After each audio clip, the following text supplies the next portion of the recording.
Hey, what is up, mortals? Welcome to Season 2 Part 3 of What If Toga Was in 1A. I just wanted to greet you guys by just saying, sit back and relax, you're in for a treat. So, we begin. There were a few days until the students would leave for the training camp. They all were mostly ready to go, though they did need a few more things first, so a few of them decided to go together to the mall. On the way, the girls talked about getting some new clothes, only for Minda to pop into the conversation. I could help you pick some out if you lovely ladies need the assistance, he offered with a waggle of his eyebrows. Who even invited you? Toga replied in an aggravated tone. Sorry, I didn't want to make him feel left out when he heard we were going. Izuku apologized. Lucky you, am I right? Minda added in at the end of Izuku's apology. Minda, you have 5 seconds before I put you through a window, Mina warned with a twitch of her brow. My door is always open, he stated as he held up 2 finger guns and slinked away. I think I just lose 5 years of my life every time I talk to him, Toga muttered. The others laughed as they made their way into the mall. After they entered, the students all went their own ways to look for the things they needed. All but Toga, Izuku, and Uraraka. The three made their way around the mall together as they shopped for clothes and caught up. The three hadn't been able to catch up as a group in quite a while given how busy they all had been with their own separate studies. Occasionally Izuku looked off as if he saw something, but returned to the conversation every time shortly after his glances about. Toga and Uraraka found a silly shirt that read Training to Go Plus Ultra, or at least just Ultra. They bought it, then got Izuku to put it on as a joke. Toga found it a bit more funny than Uraraka given what she knew about Izuku and his mentor. Uraraka, on the other hand, just found it a silly fanboy shirt. Soon they all grouped up again with the others to get some food. While they all ate, they joked around with each other. All but Izuku, who seemed distracted again. Hey, you okay, Izuku? Uraraka asked the boy. Yeah, I just swear I've been seeing that guy around us a lot all day. I'm probably just overthinking it though, Izuku relied with a nod towards a man in a hoodie that hid his face. The students seemed more than creeped out as they stared at the man from their table, even more so as the man seemed to stare right back at them while he scratched at his neck. Hey creep, take a photo, it'll last longer, Nina shouted at him, but was hushed by Ida quickly. So sorry sir, please excuse my classmate's outburst. Nina gave him a look which Ida replied to with a whisper. He's probably just a fan. We're all finalists from the sports festival after all. All but Minda, Fumikage said calmly. So uncool man, Minda stated with a mild death glare. Toga watched the man carefully as he walked off. Something just seemed way too familiar about him for her liking. Toga refocused on the group conversation after the man left that now had gone back to its previous light-hearted tone. At the end of the day, they all walked home as a group, though after a bit they split up and parted ways. The next day Toga started to pack for the trip. She listened to some music and hummed happily. She grew lost in the music until she went to her closet to get some more clothes. Her eyes fell to one thing she had momentarily forgotten was there. The bottle of blood. She blushed wildly the moment her eyes rested upon it. Without her permission, her body once again moved on its own. Toga kneeled down slowly to pick it up. The tips of her fingers glided along the plastic slowly and steadily. Her fingers then gently came to grip the base of the bottle with both hands. Her eyes danced along the ridges of the bottle to the liquid that coated each wall of the bottle it brushed across. The liquid that was just a bit colder than the room itself welcomed her back to its side as if no time had passed since their last encounter. Its thickness had increased since the last time she had seen it, but it was still able to move freely inside its protective shell. A layer of sweat slowly built in her palms as her heart fluttered to increase its pace. The voice in her head spoke up once more after its once long silence. If she waited much longer, the blood would no doubt go bad, and all of what her best friend had given her would go to waste. Toga's breaths grew heavier then. Her mind raced to fill her thoughts of her current situation. She had been so good lately, but she didn't want it to go to waste. If she drank it now, she wouldn't have to worry about it anymore like she had up until now. She was even home alone right now. She bit her bottom lip so tightly it nearly drew its own blood. There was just one thing left to do that would eliminate all her reasons to not drink the blood. She set the bottle down gently like one would a baby, then left to get a straw. Once she returned to the room, she closed the door, then sat down with the bottle on her bed. Each time she tried to talk herself out of what she was about to do, she would find herself only capable of one thought. The thought of how thirsty she was. All her concerns melted away the moment she unscrewed the lid to smell the blood. Her face flushed red as a wide, twisted smile formed upon her face. She slowly put the straw into the bottle, then her lips to the straw. With a single sip she sealed her fate. Toga's eyes rolled back with streams of tears rolling along flushed red cheeks. She felt so free, intoxicatingly so. The blood wasn't fresh by any means, but the quantity was far more than she had ever had before. It filled her mouth then throat with pure delight. Her mind trailed to that of wonder of what it would be like if she could do this directly from the source, from her lovely giving best friend. Surely she would understand if she explained, and asked, wouldn't she? She had agreed once before to give her blood. She had even held her hand while she did it. What would be so different if it was just more directly with a bite or straw? She wondered how she could have ever lived up until now without knowing this feeling. It was like she could finally breathe for the first time, and it was all thanks to Uraraka. She loved Uraraka for what she had given her. All her worries, nervousness, concerns of how others saw her just felt like they washed away with each gulp of the blood she took in.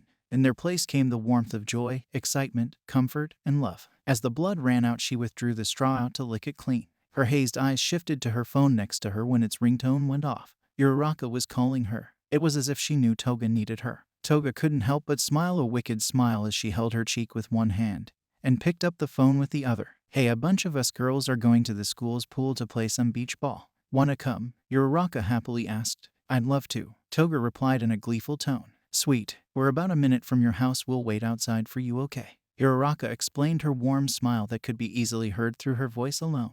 Yeah, of course. See you soon, Toga replied, then hopped up from her bed. Bye, Uraraka replied happily. Love you, bye. Before her friend could register her friend's final reply, the call ended as Toga giggled.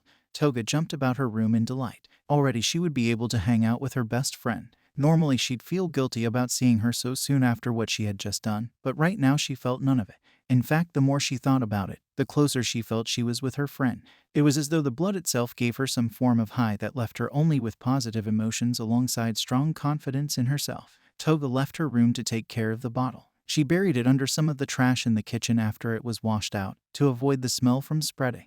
Despite how much she enjoyed the smell, she could still think clearly enough to know she needed to hide it from her parents. She then grabbed some sandals after she donned her bathing suit. Toga then slipped on something to go over top of it until they could get to the school, as well as a towel on her way out of the house. Once outside, she saw the other girls who waved happily to her. Uraraka seemed a bit confused still under her smile, but waved nonetheless. Toga, with a bright smile, ran over to meet with the girls. She linked arms with Uraraka as the others laughed a bit about how cheery she was. Toga just explained it away as just having a great day. As they walked, Toga stared at Uraraka passively. Uraraka looked over to her a few times once she noticed. Hey, Uraraka stopped herself from asking about the love comment from before. She didn't want to make her friend feel bad. You okay? Better than ever, Toga replied with a warm smile. You look super cute today, by the way. Thanks, so do you. Uraraka replied a bit awkwardly. With the return compliment, Toga hugged her arm a bit more as they walked. The girls soon arrived at the school. Once there, they set up their things to play. The boys were even there. All seemed to be messing around. Toga waved to Hitoshi as he stretched. She was glad to see him starting to bond with his new class. When she saw Bakugo, though, she told the girls she'd be back in a moment, then raced over to him with a beaming smile. Hey, I think what you said to my dad really helped him come around.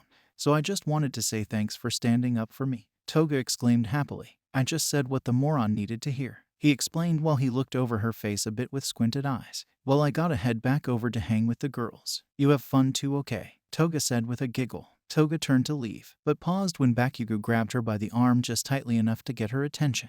Toga looked back to him confused. His brows and lips turned to frown as he reached over to place a hand to her forehead.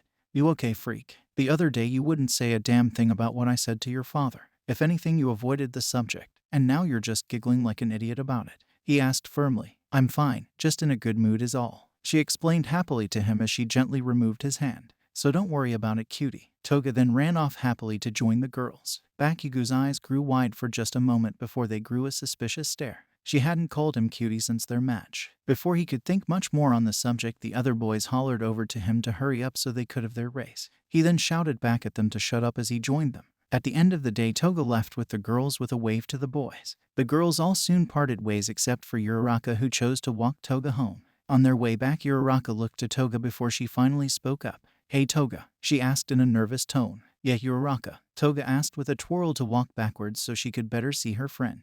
Earlier today when you said goodbye, you've never said love you before you hung up before. Sorry if I'm reading too much into it or anything, but what exactly did you mean? She asked carefully to not upset or make her friend feel bad.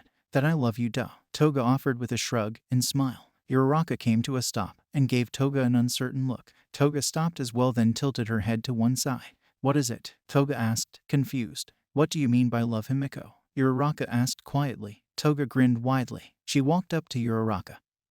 who slightly shifted back upon Toga's hand, gently grabbing her shoulders. Toga beamed with a blush and smile that felt slightly off. Toga leaned in closely to Uraraka, who blushed at someone coming so close to her. The blood that rushed to her cheeks reminded Toga of the girl's blood, how it felt to drink it, and its taste. She locked eyes with Uraraka, who seemed mildly startled by the look in her friend's eyes. It felt almost predatory. That I love you. I think I always had, but only recently realized fully how much I do. Toga leaned in closer with a twisted smile and whisper, you, Izuku, and Bakugo. I think I really do love you all. But you've always been there for me. You freed me of something I never knew I needed to fully break free from.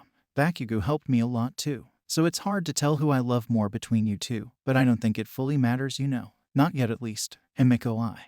Uraraka blushed brighter as Toga's lips grew so close to her own that they nearly touched. I think I need you to back up a bit, okay? I don't want to make you feel bad, but I don't know how I feel about all of this yet. It's okay. Toga pulled away from her. I can wait. After all, we'll be best friends no matter what. Right? Uraraka took in a breath finally, as if she had been holding it the entire time. With the weight on her shoulders finally lifted, Uraraka smiled softly to Toga. She was glad Toga understood and wasn't upset with her. Of course, I was worried you'd get upset for me asking for some time to think, Uraraka admitted as they went back to walking. Of course I wouldn't. I mean, it's not like you insulted me when you did or anything. That, and you've always been so understanding to me. It'd be bad if I wasn't the same to you. Toga replied with a giggle. The two walked to Toga's house where they parted ways. Toga stopped at her door to look back at Uraraka while her friend walked away. She was starting to come down from the high of the blood finally a bit, but not too much. It was just enough for her to feel only slightly bad about what she wanted to do now. She so badly wanted to bite Uraraka to show her just how much she had come to love her. The next day, Toga said goodbye to her parents before she left for the bus. Toga happily raced her way there with a brightly lit smile. She had calmed down quite a bit from yesterday, but she just couldn't shake the free feeling she still had. Honestly, she knew that she should feel worse about everything from the day before. She couldn't fully bring herself to feel any further guilt. This didn't mean she didn't have some semblance of regret, however. She mostly just felt bad about how she made Uraraka feel uncomfortable. Upon arrival, she spotted Uraraka. Toga almost immediately blushed upon the sight of her friend. She hurried over to help Uraraka with her bag. After she helped, she apologized for the day before. Uraraka reassured her that it was okay and forgave her. It seemed as though the two were mostly back to the way they were before the entire situation Toga had caused the other day. She wished she could be more like Uraraka, given how her friend was always so willing to move past things. Not to mention the girl just made everyone feel better all the time. As Toga put her things into the bus, she caught Bakugo staring at her. The girl decided to make a teasingly moody face back at him like he made towards her. The boy huffed and looked off from her teasing notion. On the bus, Toga and the others all chatted. Hitoshi explained to the others about his time with Toga and Aizawa. Aizawa eyed Toga the moment Hitoshi began to explain how Toga had spent most of her time teaching him how to fight. The other students asked him plenty about the training while Aizawa let off a slight, silent laugh. He looked back out the window, amused with the realization as to why Toga hadn't gotten significantly better after her internship compared to usual. The students continued to socialize before they all ended up falling asleep. Around 9 a.m. the next day, the bus came to a sudden stop. Most of the students fell from their seats. Uraraka nearly fell as well from where she laid, but was stopped by Toga. The girl instinctively held Uraraka tighter with one arm while the other pressed against the seat in front of them to brace them from the sudden stop. The two slowly looked at the other upon the realization of their positions. Toga blushed at the fact Uraraka had fallen asleep on her, while Uraraka tried to move past the fact her best friend was still holding her as if she was a teddy bear. Toga let go while Uraraka moved away to get up. Before either could say a word to the other, Aizawa called them all outside. Aizawa explained to the students, just as he did in canon, of their task to go through the forest to the camp in a timely manner or forfeit their breakfast. The students started to complain about the task while Hitoshi and Toga looked at each other for a moment. Toga smirked while Hitoshi let out a TCH sound. Toga, I thought you said your class did stuff like this all the time. If they can't handle such a warm-up, I'll start to think that you were lying. He said flatly. What did you say, loser? Bakugo shouted from the back. He said this should be easy for us. Toga shouted back. Whatever. Bakugo grumbled out after a moment's pause. The blonde bombshell then rocketed off towards the camp, followed by Toga, who grabbed Hitoshi by the arm to help him down the slope into the forest. The boy was getting better at his mobility, but still needed some help without his wraps. They're right, we've dealt with way worse. We got this if we work together, Izuku declared. The rest of the class cheered in agreement, then followed the other class members down the slope towards the camp. A class arrived just in time, just before their deadline.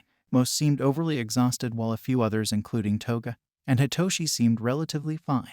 Once again, like Canon, the wild pussycats revealed themselves before one began to flirt with some of the boy.